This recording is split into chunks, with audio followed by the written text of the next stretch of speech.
Hi hello నమస్తే. నేను మీ Venky. Welcome to Venky Mee Seva YouTube channel. ఎలా ఉన్నారు ఫ్రెండ్స్? అందరూ బాగున్నారు అనుకుంటున్నాను. నేను ఈరోజు ఏదైతే మీకు ఓటర్ కార్డ్స్ కు సంబంధించి నోటీసులు అయితే ఇస్తున్నారనమాట. ఏంటంటే మనకు లాస్ట్ మంత్ 24వ తేదీన కంప్లీట్ అయిన ఎస్ఐఆర్ స్పెషల్ ఇంటెన్సివ్ రివిజన్ కు సంబంధించి ఎవరి డీటెయిల్స్ అయితే మ్యాప్ అవ్వలేదు, అలాగే ఎవరి డీటెయిల్స్ అయితే తప్పులు ఉన్నాయో, అలాగే ఇతర కారణాల చేత చాలా మందికి అయితే మనకు నోటీసులు అయితే ఇష్యూ చేస్తున్నారు ఈ ఓటర్ కార్డ్స్ కు సంబంధించి. ఈ వీడియోలో ఆ ఎవరికి ఆ నోటీసులు అయితే ఇష్యూ చేస్తున్నారు, ఒకవేళ ఇష్యూ చేసిన నోటీసులకి మీరు ఏ ఏ డాక్యుమెంట్స్ తో క్లారిఫికేషన్ ఇవ్వాలి అన్న పూర్తి వివరాలను అయితే మీకు ఈ వీడియోలో చెప్తాను. ఇక్కడ చూడొచ్చు మీరు, ఇది ఓటర్స్ వెబ్సైట్ అన్నమాట. ఇందులో స్పెషల్ ఇంటెన్సివ్ రివిజన్ 2026 అని చూడొచ్చు. ఇందులో ఫుల్ ఇది లాస్ట్ మంత్ 24th అయితే మనకు ఆంధ్రప్రదేశ్ లో ఈ స్పెషల్ ఇంటెన్సివ్ రివిజన్ కు సంబంధించి ఆ లాస్ట్ డేట్ అయితే అయిపోయింది అనమాట. ఇక్కడ search your name in the last SIR అని దీని మీద క్లిక్ చేసి ఆ డీటెయిల్స్ అయితే మీరు చెక్ చేసుకోవచ్చు. ఇక్కడ submit document against notice issued అని చూపిస్తుంది. ఇది మీరు దాని మీద క్లిక్ చేస్తే ఈ విధంగా మీ ఏదైతే రిజిస్టర్డ్ మొబైల్ నంబర్ కానివ్వండి, ఏపిక్ నంబర్ కానివ్వండి అడుగుతుంది. క్యాప్చన్ ఇచ్చి రిక్వెస్ట్ ఓటీపీ మీద అయితే క్లిక్ చేసి మీరు ఆ ఓటీపీని అయితే ఎంటర్ చేసి ఆ క్లారిఫికేషన్ అయితే ఇవ్వచ్చు. ఒకవేళ ఇప్పటికీ ఆన్లైన్ లో ఇస్తున్నప్పటికీ మనకు ఇచ్చిన నోటీసులలో పేర్కొనడం జరిగింది, మీరు ఎంఆర్ఓ ఆఫీస్ గారి దగ్గర ఇన్ పర్సన్ గా ఆ డాక్యుమెంట్స్ అయితే సబ్మిట్ చేయాలని మనకు బిఎల్ఓ గారు అయితే పేర్కొనడం జరిగింది. అన్ని వైపులా ఈ విధంగానే ఉంటుందని నేనైతే అనుకుంటున్నాను. కాబట్టి ఇప్పుడు ఆ నోటీసులు ఎందుకు ఇచ్చారు, ఏ ఏ కారణాల చేత ఇచ్చారు, ఆ కారణాలని మీరు తొలగించడానికి మీరు ఏ డాక్యుమెంట్స్ సబ్మిట్ చేయాలి అన్నదైతే ఇప్పుడు మీకు ఎక్స్ప్లెయిన్ చేస్తాను. ఈ నోటీసులకి అయితే రిప్లై ఇవ్వకుండా ఉంటే మీ ఓటు హక్కు అనేది కోల్పోవడం జరుగుతుంది అనమాట. రిమూవ్ అయితే ఓటర్ లిస్ట్ నుంచి రిమూవ్ అయితే చేస్తారు. ఇప్పుడు వాటికి సంబంధించి ఆ కారణాలు మరియు పరిష్కారాలు అయితే ఒకసారి చూద్దాము.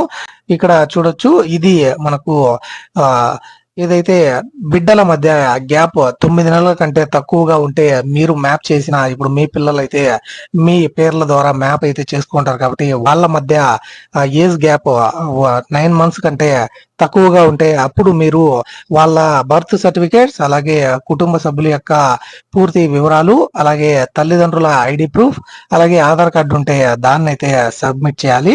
తర్వాత తల్లిదండ్రులు మరియు సంతానం మధ్య 15 సంవత్సరాల కంటే తక్కువ వయసు గ్యాప్ ఉంటే గన ఏమి సబ్మిట్ చేయాలి అంటే, ఇప్పుడు మనం చూస్తుంటాం చాలా మందికి అయితే అప్పుడు 15 years కి అలా మ్యారేజెస్ అయితే జరిగేటివి 1990s ఆ కాలాల్లో. అప్పుడు ఆ ఏజ్ గ్యాప్ అనేది తల్లిదండ్రులకు మధ్య 15 ఏళ్ల లోపల ఆ ఏజ్ గ్యాప్ అయితే ఉంటే కన మీరు సబ్మిట్ చేయాల్సిన డాక్యుమెంట్స్ ఏంటంటే జనన ధృవపత్రం అంటే బర్త్ సర్టిఫికేట్, అలాగే పాఠశాలలకు సంబంధించి స్కూల్ రికార్డ్స్ ఏదైనా ఉంటాయి అవి, ఆధార్ కార్డ్ మరియు తల్లిదండ్రుల యొక్క డేట్ ఆఫ్ బర్త్ కు సంబంధించి ఆ బర్త్ సర్టిఫికేట్ కానివ్వండి, ఎస్ఎస్సి మార్క్స్ మెమో కానివ్వండి, పాస్పోర్ట్ కానివ్వండి, ఈ 4 వాటిలలో ఏదో ఒకటి మీరైతే సబ్మిట్ చేయవచ్చు. అలాగే తల్లిదండ్రులు మరియు సంతానం మధ్య 50 సంవత్సరాల కంటే ఎక్కువ వయసు గ్యాప్ ఉంటే కదా, అంటే ఆధార్ కార్డులలో మనకు 50 సంవత్సరాలు 60 సంవత్సరాలు గ్యాప్ అయితే పిల్లలకి తల్లిదండ్రులకి అయితే పెట్టి ఉంటారనమాట. అటువంటి సందర్భంలో ఆ విధంగా నోటీస్ అయితే మీకు ఇష్యూ అయి ఉంటే మీరు చేయాల్సిన పని ఏంటంటే తల్లిదండ్రులు మరియు పిల్లల వయస్సు రుజువు కు సంబంధించిన పత్రాలు అన్నమాట. అవి బర్త్ సర్టిఫికేట్ కానివ్వండి, 10th క్లాస్ మార్క్ లిస్ట్ కానివ్వండి, పాస్పోర్ట్ కానివ్వండి, ఆధార్ కానివ్వండి, అలాగే వాళ్ళిద్దరికి తండ్రి కొడుకు, తల్లి కొడుకు అన్నదానికి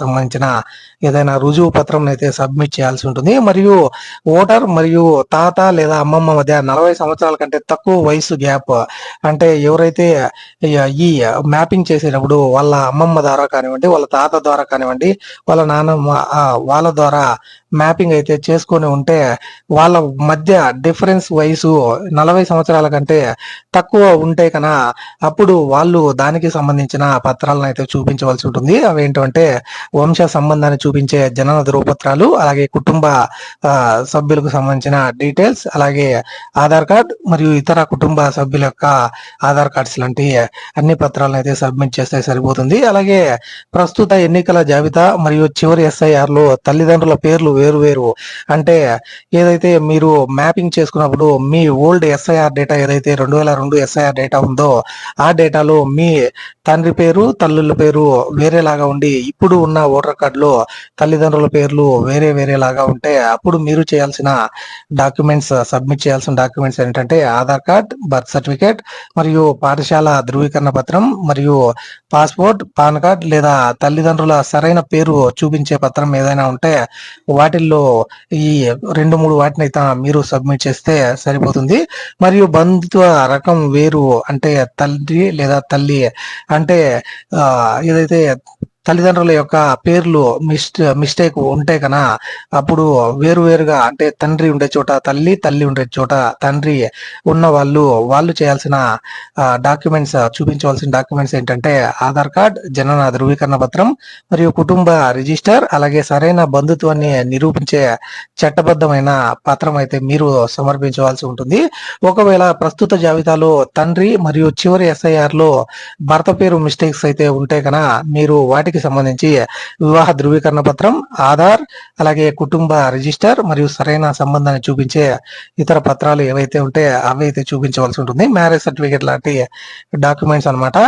అలాగే ప్రస్తుత ఎన్నికల జాబితా మరియు చివరి ఎస్ఐఆర్ లో తండ్రి పేరు వేరుగా ఉంటే అప్పుడు మీరు సబ్మిట్ చేయాల్సిన డాక్యుమెంట్స్ ఏంటంటే బర్త్ సర్టిఫికేట్, అలాగే స్కూల్ రికార్డ్స్, అలాగే ఆధార్ కార్డ్, కుటుంబానికి సంబంధించిన డీటెయిల్స్, పాస్పోర్ట్ లేదా తండ్రి పేరు రుజువు చేసే ఇతర పత్రాలను అయితే మీరు సబ్మిట్ చేయాల్సి ఉంటుంది. ప్రస్తుత జాబితా మరియు చివరి ఎస్ఐఆర్ లో వయసు వ్యత్యాసం తప్పుగా ఉన్నది అంటే అప్పుడు ఉన్న వయసు ఇప్పుడున్న వయసు వేరుగా ఉంటే మీరు సబ్మిట్ చేయాల్సిన పత్రాలు ఏంటంటే డేట్ ఆఫ్ బర్త్ రుజువు పత్రం అంటే మీరు 10th క్లాస్ మాక్సిమం కానివ్వండి, పాస్పోర్ట్ కానివ్వండి, ఆధార్ కానివ్వండి, పాన్ కార్డు కానివ్వండి, డేట్ ఆఫ్ బర్త్ కి సంబంధించి ఏదైనా ప్రూఫ్స్ లభ్యమైతే అది కానివ్వండి, మరియు బర్త్ సర్టిఫికేట్ ఉంటే అదైనా సరిపోతుంది అనమాట. ఒకవేళ మీ దగ్గర ఎటువంటి పత్రాలు లేవు అంటే అప్పుడు మీరు ఈసీఐ మార్గదర్శకాల ప్రకారం కనీసం ఒక గుర్తింపు పత్రం మరియు ఒక జనన తేదీ, చిరునామా రుజువు పత్రం సేకరించాలన్నమాట. ఖచ్చితంగా లభ్యమయ్యే ఆధార్ తో పాటు కేవలం ఆధార్ మాత్రమే ఉంది, వేరే ఏ డాక్యుమెంట్స్ లేవు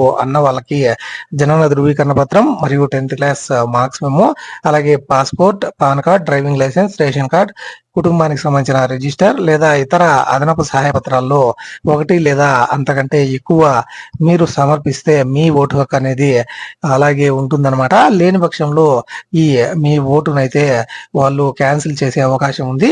కాబట్టి ఎవరైతే ఈ నోటీసులు అయితే పొంది ఉంటారో వాళ్ళైతే నేను చెప్పిన డాక్యుమెంట్స్ ని మీరు వాళ్ళు ఏదైతే డేట్ మీకు ఇచ్చింటారో ఆ నోటీస్ లో ఆ డేటున వెళ్ళి క్లారిఫికేషన్ అయితే ఇచ్చారంటే మీ ఓట్ అనేది అలాగే ఉండడం జరుగుతుంది అనమాట.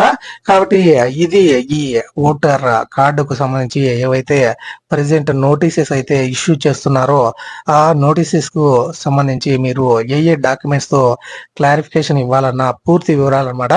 ఈ మంత్ లాస్ట్ లోపల మీరు ఆ డీటెయిల్స్ అయితే సబ్మిట్ చేస్తేనే తర్వాత ఇచ్చే ఫైనల్ ఎలక్టోరల్ లిస్ట్ అనేది మనకు అక్టోబర్ 3వ తేదీన అయితే రిలీజ్ అవుతుంది.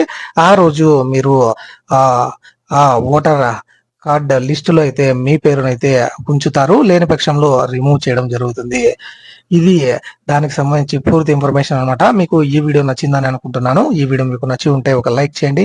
అలాగే మీ ఫ్రెండ్స్ అండ్ ఫ్యామిలీ మెంబర్స్ ఎవరైతే ఈ ఓటర్ కార్డ్స్ కు సంబంధించి నోటీసులు అయితే పొంది ఉన్నారో వాళ్ళందరికీ తప్పకుండా వీడియోని షేర్ చేయండి. ఇలాంటి మరిన్ని వీడియోస్ అయితే మన వెంకీ మీ సేవ యూట్యూబ్ ఛానల్లో వస్తూనే ఉంటాయి. కాబట్టి మన వెంకీ మీ సేవ యూట్యూబ్ ఛానల్ ని సబ్స్క్రైబ్ చేసుకోండి. Thank you for watching. See you in the next video. Jai Hind.